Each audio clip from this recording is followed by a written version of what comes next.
Hi friends, Sanas ടിപ്സിൻ്റെ മറ്റൊരു വീഡിയോയിലേക്ക് എല്ലാ കൂട്ടുകാർക്കും സ്വാഗതം. അപ്പം ഞാനിന്നൊരു വട്ടുപത്തിരി ഉണ്ടാക്കുന്ന റെസിപ്പിയുമായിട്ടാണ് വന്നിട്ടുള്ളത്.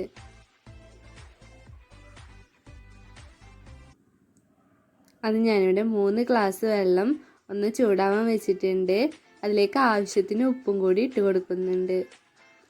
3 ഗ്ലാസ് അരിപ്പൊടി എടുത്തത് കൊണ്ടാണ് 3 ഗ്ലാസ് വെള്ളം ഒഴിച്ചു കൊടുത്തിട്ടുള്ളത്. നിങ്ങൾ എത്രയാണോ പൊടി എടുക്കുന്നത് അതിനനുസരിച്ച് വെള്ളം എടുക്കാൻ ശ്രമിക്കണം. ഇനി അതിലേക്ക് 1/2 ടീസ്പൂൺ ജീരകം ഇട്ട് കൊടുക്കുന്നുണ്ട്. എള്ളുള്ളവർ എള്ളിട്ട് കൊടുത്താലും മതിയാവും. പിന്നെ അതിലേക്ക് 1 ടീസ്പൂൺ ചെറിയ ഉള്ളി ചതച്ചതും കൂടി ഇട്ട് കൊടുക്കുന്നുണ്ട്.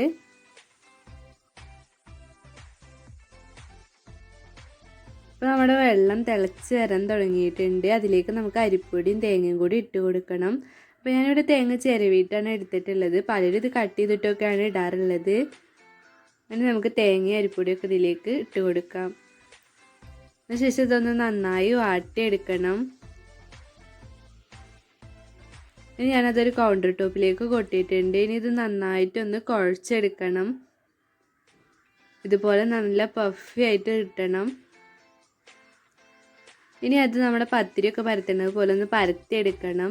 പത്തിരിയുടെ അത്ര തിന്നാവാൻ പാടില്ല. അതിനുശേഷം ഒരു ഗ്ലാസ് വെച്ചിട്ട് ഇതുമ്പോൾ ഒന്ന് പ്രസ് ചെയ്തിട്ട് റൗണ്ട് ഷേപ്പിൽ ഒന്ന് കട്ട് ചെയ്തെടുക്കുന്നുണ്ട്. അതുപോലെ കിട്ടും. ഇനി നമുക്കതൊന്ന് പൊരിച്ചെടുക്കണം. അതിനായിട്ട് ഞാനിവിടെ ഒരു പാന് ചൂടാൻ വെച്ചിട്ടുണ്ട്. ഇനി അതിലേക്ക് കുറച്ച് എണ്ണ ഒഴിച്ചു കൊടുക്കുന്നുണ്ട്. നമുക്കിത് ഓരോന്നായിട്ട് അതിലേക്ക് ഇട്ട് കൊടുക്കാം.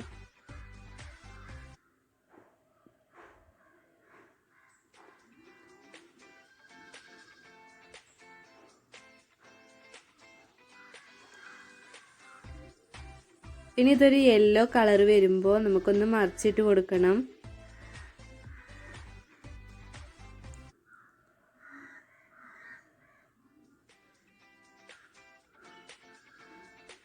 അപ്പോൾ അതാ നമ്മുടെ വട്ടുപത്തിരി ഇവിടെ റെഡി ആയിട്ടുണ്ട്. ഇനി ഞാനിതൊരു പ്ലേറ്റിലേക്ക് മാറ്റുന്നുണ്ട്.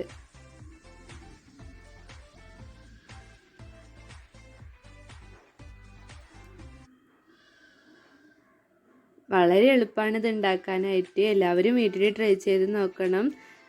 ഞാനിപ്പോൾ ഇത് ഇവിടെ ചിക്കൻ കറിയുടെ കൂടെയാണ് എടുത്തിട്ടുള്ളത്. നിങ്ങൾക്ക് ഇഷ്ടമുള്ള രീതിയിൽ ഇത് കഴിക്കാവുന്നതാണ്. അപ്പോൾ എല്ലാവരും ഇത് വീട്ടിൽ ട്രൈ ചെയ്ത് നോക്കണം. എൻ്റെ ഈ വീഡിയോ ഇഷ്ടമായാൽ ലൈക്ക് ചെയ്യാനും ഷെയർ ചെയ്യാനും താഴെ കാണുന്ന ആ റെഡ് സബ്സ്ക്രൈബ് ബട്ടൺ അമർത്തി തൊട്ടടുത്ത് വരുന്ന ബെല്ലൈക്കണിലെ ഓൾ എന്ന് പ്രസ് ചെയ്യാനും മറക്കരുത്. Thank you.